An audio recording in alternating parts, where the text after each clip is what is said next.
Ennek eredményeképpen a párizsi Botokukai Jiu-Jitsu világbajnokság is a különböző önvédelmi technikák alkalmazásáról is szólt, és hát róla mi tudjuk, hogy a védekezés, ez nagyon fontos.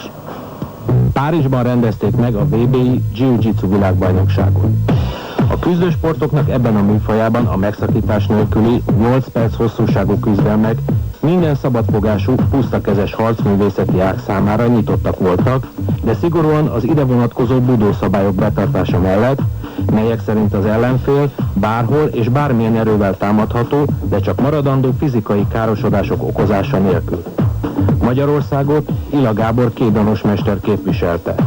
Gábor a legkülönbözőbb harcművészeti ágak kipróbálását követően több mint 10 éve csak jiu-jitsuval foglalkozik, a magyarországi dózsót alapító Sebastian Naum mester irányításával. Kemény küzdelmekben Gábor Patrick Perrier mögött a második helyen végzett.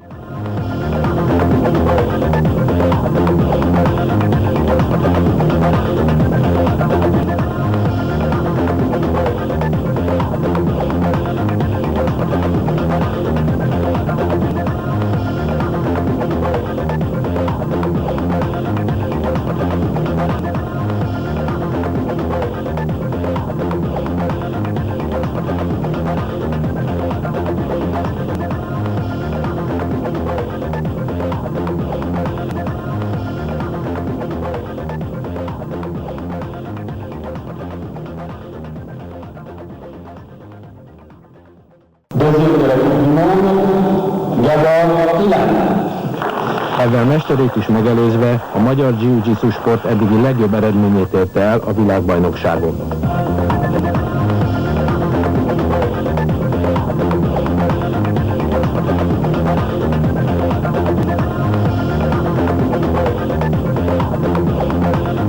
Szerinted én tudok olyan erővel támadni, hogy nem okozok benned komolyabb Nem kárt? tudom, de én azt hallottam, hogy itt a legfontosabb, hogy úgy lehet csak behatolni, hogy ne legyen komolyabb fizikai következménye. És a legjobb védekezés pedig a támadás, úgyhogy vigyázzunk. erre a hétre topsportkukasztv2.hu. És egy hét múlva újra itt leszünk. Viszontlátásra! Jó éjszakát!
Cambiamo genere con la finale del mondo di Jiu-Jitsu.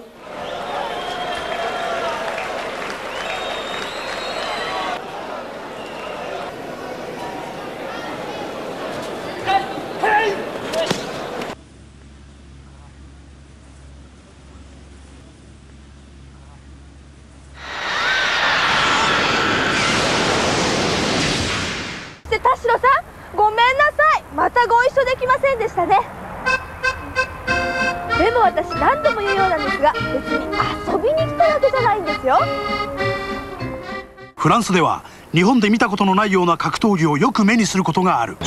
何やら怪しげなこの格闘技、その名を武徳会柔術という。しかしこの柔術、実は日本と密接な関係があるという。明治28年、日本伝統武道の伝承を目標に創設された大日本武徳会という組織があった。彼らの伝承活動は日本のみにとどまらず、1930年代後半にはイタリアへと発展していった。武徳会柔術マスターステファノ・シュハス氏の父は当時祖国イタリアでその教えを受け、現在は息子のシュハス氏に免許開伝が受け継がれている。マットを敷かないのは実践を意識してのこと。現在フランス国内で1200名の生徒を抱える日本生まれの武徳会柔術。しかしその名を日本で聞くことはない。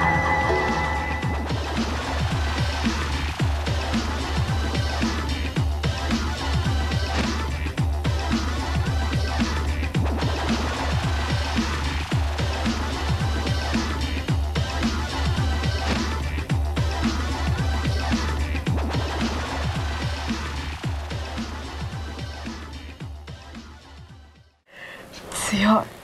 もますますパワーアップ。ビデオ堂名物。かつてない達人が出現。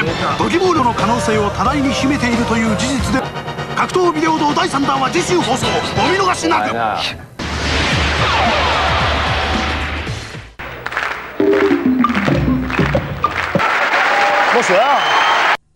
La télévision française dans des émissions de grande audience.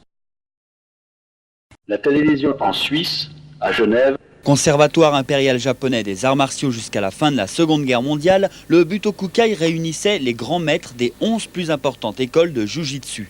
Ils furent chargés d'élaborer une synthèse des techniques les plus efficaces de chaque école. Cette synthèse fut dite méthode suprême, étant censée être la meilleure méthode de self-défense jamais conçue.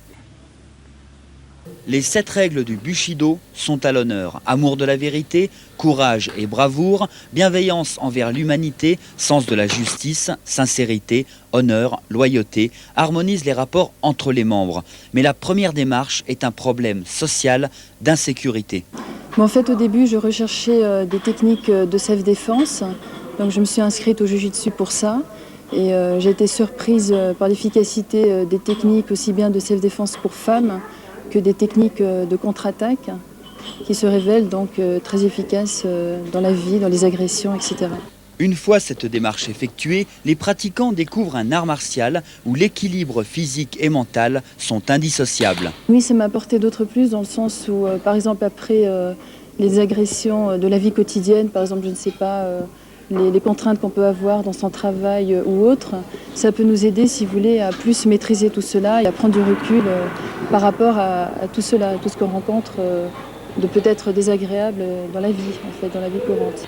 Défense, amélioration de la personnalité, bien-être. Voilà des mots-clés transmis par le Butokukai. Alors pourquoi pas l'enseignement dans les écoles? Le message est lancé.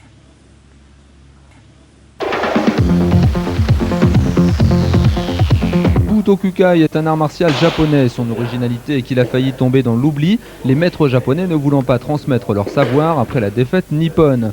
Ce week-end avait lieu un stage de ce sport qui est aussi une philosophie, stage dispensé par maître Stefano Surins et un assistant du maître, monsieur Sébastien Naon.